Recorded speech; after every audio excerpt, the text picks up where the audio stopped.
जी बिल्कुल ठुल्ला है। वो बाबर आजम की है क्या पल्ले, पता नहीं उसे क्यों इतनी हाइप दी और कितना इस तरह बना चढ़ा के दिखाया गया। दूसरे नंबर पे कभी कुछ लोग करते हैं कि बाबर आजम और विराट कोहली का कंपैरिजन करते हैं, विराट कोहली कहाँ पे है, बाबर आजम कहाँ पे है। और दूसरी अहमद शहजाद की बात करें, अहमद शहजाद बाबर आजम से 100 दर्जे बेहतर है। बाबर आजम एज एड्स के लिए बेहतर है, एड्स वगैरह करे, पेप्सी कोक के करे, जो भी करे। लेकिन क्रिकेट में अगर बाबर आजम की जब भी किसी मैच में उठा के देख लें, वो ऐसे अगर T20 भी ऐसे खेल रहा है कि जैसे वो टेस्ट खेल रहा है या वनडे खेल रहा है। और दूसरे नंबर पे जो पीछे वो बैक पे आ जाते हैं प्लेयर्स वगैरह, मिडिल ऑर्डर पे आके वो बनता है उन पे लोड, इस बाबर आजम की गंदी परफॉर्मेंस का उन पे लोड आता है। देखें बाबर आजम मेरे ओपिनियन के अकॉर्डिंगली अगर आप देखें ना तो बाबर आजम कोई किंग शिक नहीं है, कोई जो है वो दुनिया पाकिस्तान ने जो है किंग बनाया हुआ है। एक्चुअल किंग जो है वो विराट कोहली है, जो कि मैच को विन करवा के जाता है। और जिस तरह की इसने टीम के अंदर जो है वो पुलिसेस की हुई हैं, हर एक बंदे के साथ ग्रुपिंग की हुई है, फिर अपने रिश्तेदारियों को जो है वो निभाई जा रहा है। बिल्कुल मैं कहता हूँ फारग तरीन जो है वो प्लेयर है। वो प्लेयर कभी भी प्लेयर नहीं बन सकता जो अपने मुल्क के लिए नहीं खेल सकता। वो प्लेयर कभी भी प्लेयर नहीं बन सकता जो अपनी टीम को जो है वो मैच विनिंग परफॉर्मेंस नहीं देता। 70 का इसका रन रेट है, ठीक है, तो 20 की इसकी एवरेज बनती है। मतलब ये क्या ये कोई प्लेयर है, ये कोई किंग की एवरेज होती है। जो अहमद शहजाद ने बात की थी कि भाई अहमद शहजाद ने कहा था कि ये फारग तरीन प्लेयर है, इसको तो क्रिकेट में होना नहीं चाहिए था। इसको तो भाई उसने ये भी बात की थी कि भाई PSL के अंदर जो है वो प्लेयर इसकी टीम में नहीं आती क्योंकि उनके ऊपर प्रेशर आ जाता है, ऊपर से जो है ये प्ले ही नहीं कर पाता। नाज़रीन, मैं हूं सिद्रा और आप देख रहे हैं मेरा और आपका अपना YouTube channel Sidra Tariq official. आज बात करेंगे कि ऐसे बैट्समैन की, कैसे ओपनर की जो कि पाकिस्तानी क्रिकेट टीम का चमकता हुआ सितारा था। जी हाँ, हम अहमद शहजाद की बात करें, जिनको कह लें कि इतना अच्छा इंटरनेशनली परफॉर्म किया, लेकिन 3 साल के लिए डोमेस्टिक के अंदर फेंक दिया गया ताकि वो अपने आप को और बेहतर कर सके। जिसने कह लें कितनी अच्छी ओपनिंग की, इतनी अच्छी इनिंग्स खेली, लेकिन इसके बावजूद अगर देखा जाए तो बाबर आजम, जिसको लोग कहते हैं कि ये किंग है, लेकिन काहे का किंग नज़र नहीं आता। जहाँ पर अहमद शहजाद की बात करें तो उन्होंने कहा कि ठुल्ला बाबर आजम नज़र आता है, इसके अलावा बाबर आजम कुछ नहीं है। और इसको मैं किस तरह से किंग कहूँ, किस तरह से किंग मान लूँ, मुझे समझ नहीं आती। जिसका अगर हम लोग स्ट्राइक रेट देखें तो 70 आपको नज़र आएगा। मतलब व्हाट इज़ दिस, ये आपका किंग है जिसको खेलना ही नहीं आता। एंड सेकेंडली अगर देखा जाए तो विराट कोहली की उन्होंने बात की, जिसमें उन्होंने कहा कि किंग हो तो ऐसा हो जो कि जानता हो कि मैंने वन डाउन पर कैसे खेलना है, मैंने एज एन ओपनर कैसे खेलना है, और अगर मैंने पिच पर टिक जाना है तो मेरा स्ट्राइक रेट क्या होगा और किस तरह से मैंने अपनी टीम को जिताना है। मतलब he is a true chase master than Babar Azam. तो आइए चलिए आज पाकिस्तानी अवाम से पास जाते हैं, उनसे पूछते हैं, उनसे ये सवाल करते हैं, क्या लगता है कि बाबर आजम वाकई ठुल्ला है जैसे अहमद शहजाद बात कर रहे हैं? जी बिल्कुल ठुल्ला है। वो बाबर आजम की है क्या पल्ले, पता नहीं उसे क्यों इतनी हाइप दी और कितना इस तरह बना चढ़ा के दिखाया गया। दूसरे नंबर पे कभी कुछ लोग करते हैं कि बाबर आजम और विराट कोहली का कंपैरिजन करते हैं, विराट कोहली कहाँ पे है, बाबर आजम कहाँ पे है। और दूसरी अहमद शहजाद की बात करें, अहमद शहजाद बाबर आजम से 100 दर्जे बेहतर है। बाबर आजम एज एड्स के लिए बेहतर है, एड्स वगैरह करे, पेप्सी कोक के करे, जो भी करे। लेकिन क्रिकेट में अगर बाबर आजम की जब भी किसी मैच में उठा के देख लें, वो ऐसे अगर T20 भी ऐसे खेल रहा है कि जैसे वो टेस्ट खेल रहा है या वनडे खेल रहा है। और दूसरे नंबर पे जो पीछे वो बैक पे आ जाते हैं प्लेयर्स वगैरह, मिडिल ऑर्डर पे आके वो बनता है उन पे लोड, इस बाबर आजम की गंदी परफॉर्मेंस का उन पे लोड आता है। पहले कि कुछ खेलता नहीं है, फॉरेनर्स खेलना पसंद नहीं करते हैं, वो कहते हैं कि भाई ना तुम ओपनिंग अच्छी करी तो बाद में हमें प्रेशराइज करके चले जाते हो। उसकी कैप्टनसी के अंदर कह लें कि जो बड़े बड़े जो अच्छे इस टाइम भी नाम है वो भी नहीं खेलना चाहते।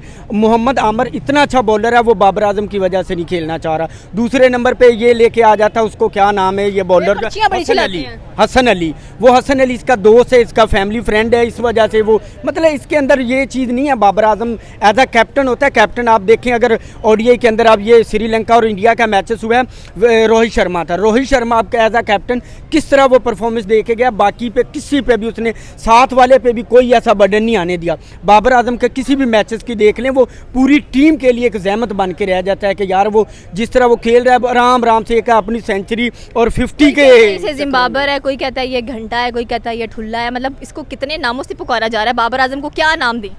मैं तो ठुल्ला ही कहूँगा।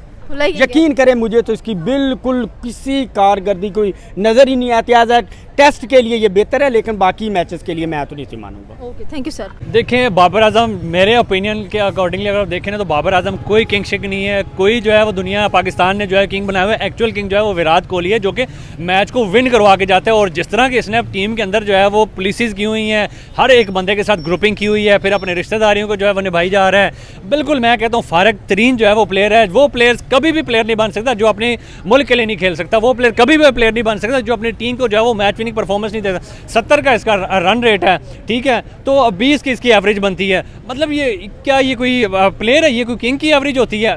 जो अहमद शहजाद ने बात की थी कि भाई अहमद शहजाद ने कहा था कि ये फारग तरीन प्लेयर है, इसको तो क्रिकेट में होना नहीं चाहिए था, इसको तो भाई उसने ये भी बात की थी कि भाई PSL के अंदर जो है वो प्लेयर इसकी टीम में नहीं आती क्योंकि उनके ऊपर प्रेशर आ जाता है, ऊपर से जो है ये प्ले ही नहीं कर पाता और नीचे वाले प्लेयर्स के ऊपर जो है प्रेशर आ जाता है क्योंकि इसके रन रेट तो होता नहीं, 40 बॉलों में 40 स्कोर, T20 के अंदर भी इसकी यही स्ट्राइक रेट होता है। और हमारे अगर जितने भी एक्स क्रिकेटर हैं वो इसके ऊपर बहुत खिलाफ है कि भाई अपनी स्ट्राइक रेट तो कम से कम ठीक करके देखें ना, स्ट्राइक रेट तो ठीक करे पाकिस्तान के अंदर अगर खेलना है। हमारे डोमेस्टिक सिस्टम को देखा जाए तो डोमेस्टिक सिस्टम हमारा तबाह तरीन जो है हमारा डोमेस्टिक सिस्टम है। हमारे डोमेस्टिक सिस्टम के अंदर इसको दोबारा मेरे ख्याल में वापस भेजना चाहिए, ये जितनी इसने सिफारिशें जो है वो लगाई हुई हैं वो दोबारा जो है वो डोमेस्टिक सिस्टम में जाएँ। मेरे ख्याल में दोबारा डोमेस्टिक सिस्टम में जाएंगे, उनको पता है कि भाई हम दोबारा सेलेक्ट नहीं हो पाएंगे, पाकिस्तान के अंदर इतना टैलेंट है, वो अगर मेरिट के ऊपर सिलेक्शन लेके आएँ, पर्चियों को ख़त्म करें तो मेरे ख्याल में हमारे पाकिस्तान जो है वो इंडिया की तरह टीम बन सकती है या हमारी ऑस्ट्रेलिया की तरह टीम बन सकती है। पहले भी तो हमारी टीम दुनिया की सबसे बेहतरीन टीम रही है, वो क्यों रही है? क्योंकि तब पर्ची सिस्टम नहीं था। जब से ये बाबर आजम टुल्ला आया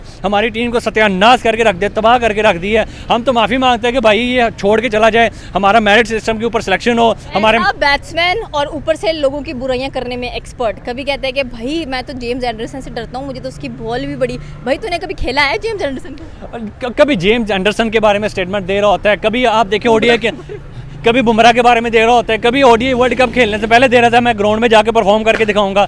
कट्टा परफॉर्म करके दिखाया तुम जो है वो पहले जो है वो घर टूर्नामेंट से बाहर निकल गए हो। तो भाई स्टेटमेंट्स, ये स्टेटमेंट सिर्फ ये कहते हैं ना कि बातें करने वाला और इसके पास कुछ भी नहीं है, कोई मेरे ख्याल में इसकी कोई जो है वो क्रिकेट की नॉलेज नहीं है, बस स्लो सिंगल करके जो है वो मुश्किल से स्कोर करता है। बाकी इसकी किंग वाली तो मैं कहता हूँ फारग है। अच्छा, वहाँ पर जाकर $12 में कि $20 में सेल्फी खिंचवाना हमारा काम है, उसके बाद हम ग्राउंड में जब जाते हैं तो कहते हैं कि बस we are 12 run shot, 13 run shot, 9 run shot, ये शॉट इसको लगा दो जाके। ये तो वाकई आपने बात ठीक की है कि जब भी मैच आ रहा है भाई हमारे 10 शॉट थे, हम 15 शॉट थे, हम 20 शॉट थे। भाई शॉट थे तो करना तुम्हारे प्यो ने, वो भी तो करो ना, स्कोर करो। तो भाई इस चीज़ को आप, ये कौन से लॉजिक हुई कि 15 रन शॉट है और भाई तुम करोगे तो 15 रन जो है वो पूरे होंगे ना।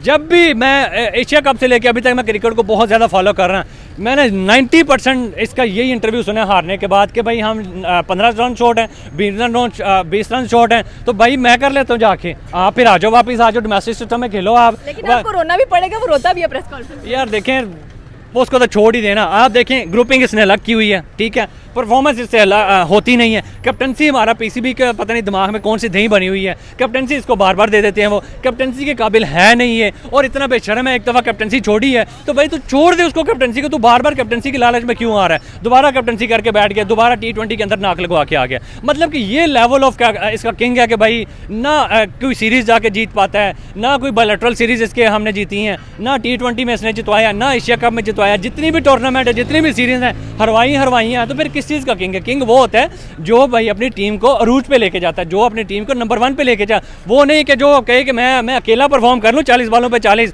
मेरा जो है वो नंबर 1 पे आ जाए T20 में, ODI में, तो बस जीवे बाकी टीम जाए बाहर में। ये तो इसकी जो है वो सोच है। तो ये थी पाकिस्तानी अवाम की राय। आपकी क्या राय है नीचे के कमेंट सेक्शन में बता सकते हैं। हमारे चैनल को सब्सक्राइब करना बिल्कुल मत भूलिएगा। तो मिलता है अगली वीडियो में। अल्लाह हाफिज़।